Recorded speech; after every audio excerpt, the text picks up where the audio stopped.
the complexity, the systems that we've brought together in this one place to do something that very few places in the world do.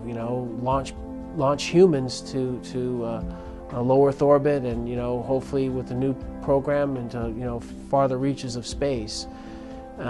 So when you go to a system or a place like that, you can't help but be overwhelmed. Every space shuttle mission began with a fiery liftoff from Launch Complex 39 at NASA's Kennedy Space Center. The launch complex for the space shuttle had two pads, Pad A and Pad B. If the launch pads demonstrated anything, it's that complex is the right word for the two pad areas that handled the shuttles for about a month before they made their trips into space.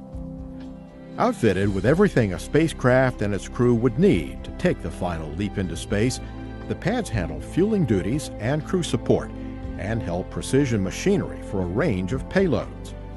Its graded floors and gray paint, along with armored boxes for instruments, telephones, and elevators, revealed a style more Spartan than space age. You always find something that you didn't know. You've got so many systems. You've got system level experts and technicians that have been out there for so many years, dedicated, essentially, many of them, their entire careers out there. Even though, yeah, it's a lot of steel, a lot of wires and lights and tubing and that kind of stuff, it interfaces to a flight vehicle, so you have those complex interfaces, and there's always something to learn. It may look kind of Spartan, but yeah, it's got its hidden treasures. The launch pad and all its fittings were built to withstand the brute force of a launch, which would rattle the pad with intense fire, corrosive exhaust, and thunderous sound waves. Tested, let's put it that way. There's a tremendous amount of force that gets placed, liftoff on the structure, on the mobile launch platform, the MLP, heat, acoustics. Each pad featured a shallow slope concrete pyramid about 40 feet high with a flame trench carved through the middle to channel exhaust away during launch. The launch pads were first built for the Saturn V rockets of the Apollo program. Back then, the launch complex did not have any permanent service towers because the support structure was on a mobile launch platform and traveled with the rocket to the pad. It's an element of the history, to think back and to stand in places where people were launched to the moon. That has a real place for me.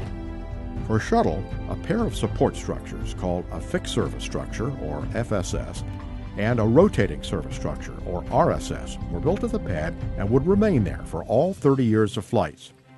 Both structures carried wiring and other infrastructure needed to support and protect the space shuttle for weeks at a time. A shuttle stack, meaning an orbiter attached to an external fuel tank and a pair of solid rocket boosters, would move to the launch pad about a month before liftoff. The shuttle was connected to networks of data cables, water lines, and the fueling system. Unless you were out there when the workers and technicians and engineers were out there, it's hard to capture the elements of these people working together as a team, doing complex tasks, complex jobs, with a vehicle there that's just loaded with solid propellant. It could be dangerous as heck, it really is. And they did it routinely and made it safe.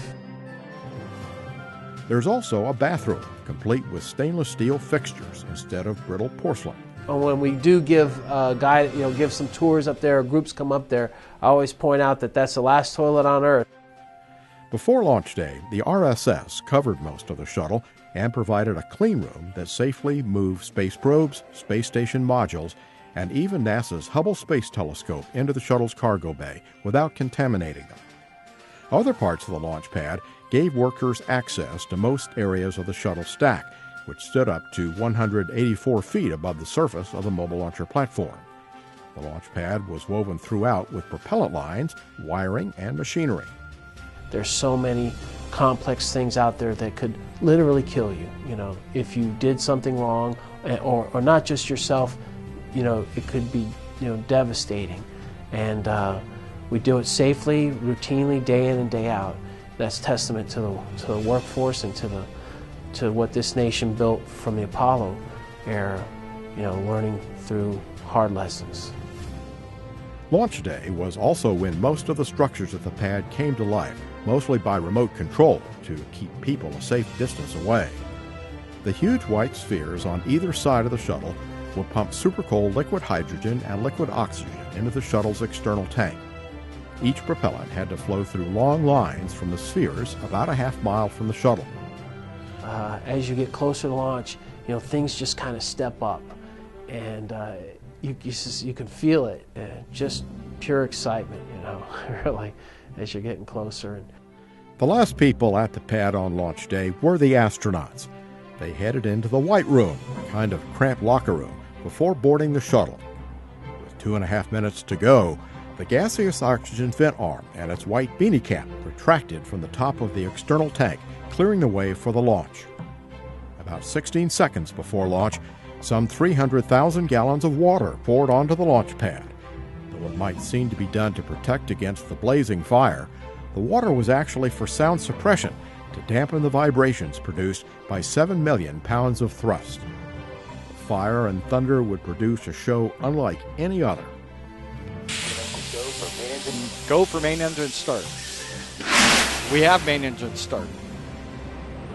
2, 1.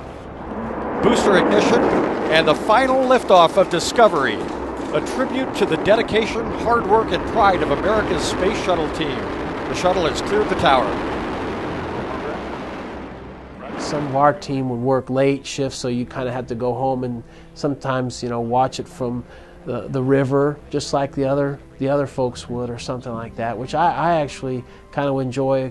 You know, if I couldn't make it into center in time, you know, just kind of being out there with the general public and everything like that. Just sit back and watch the kids and people enjoy a beautiful launch. You know, it's part of my joy, I guess. Now that the space shuttle is retired, the pads are being prepared for another transition. The structures that marked the space shuttle era have been removed from Launch Pad 39B, so it can handle several different types of launchers that are expected to make up the next generation of space exploration. Pad 39A, the starting point for some of NASA's most famous flights, including Apollo 11 and the first and last shuttle flights, will look as it did during the shuttle years for the near term, echoing the thundering success of the Space Shuttle program.